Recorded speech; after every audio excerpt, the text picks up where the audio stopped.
ఇక మిగతా విషయాలకొస్తే నిద్రలోనే మృత్యువుడికి చేరారు. కళ్ళు తెరిచే లోపలే క్షతగాత్రులుగా మారారు. ఏమి జరిగిందో తెలుసుకునే లోపలే ఏడుపులు, హాహాకారాలు. తలదాచుకుందామని వచ్చిన రక్షిత మంచినీటి ట్యాంకే వారి పాలిట మృత్యు పిడుగుగా మారడంతో 7 బడుగు జీవులు కడతేరిపోయారు. 21 మంది తీవ్రంగా గాయపడి ఆసుపత్రిలో చావు బతుకుల మధ్య కొట్టిమిట్టాడుతున్నారు. ఈ ఘోర దుర్ఘటన మధ్యప్రదేశ్ రాజధాని భోపాల్లో జరిగింది.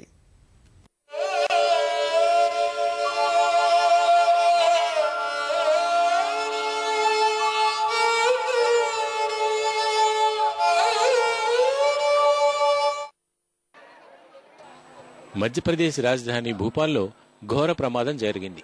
పురాతనమైన ఓ ట్యాంక్ కింద సుమారు 50 మంది గాఢ నిద్రలో ఉండగా ట్యాంక్ ఒక్కసారిగా కుప్పకూలిపోయింది.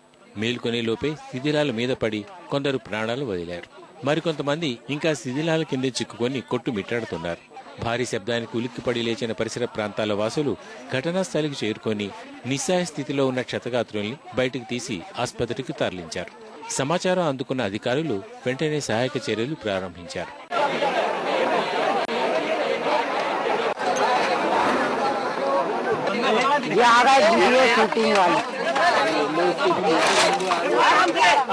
పురాతన ట్యాంక్ కావడం వల్లే కుప్పకూలింది అని చుట్టుపక్కల ప్రజలు ఆవేదనతో చెప్పారు.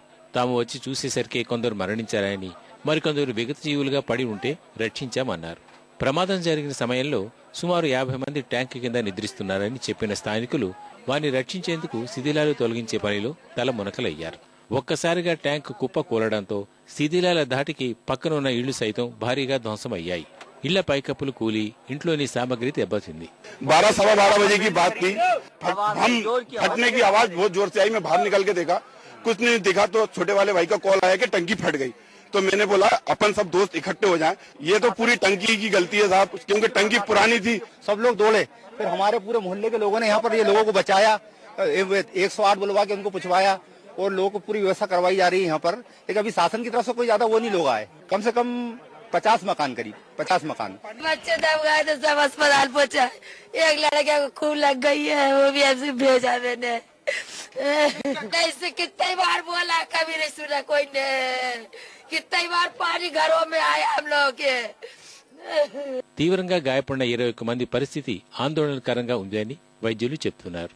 మృతుల సంఖ్య పెరిగే అవకాశం ఉందన్న వార్తలతో బాధిత బంధువులు ఆందోళనలో ఉన్నారు.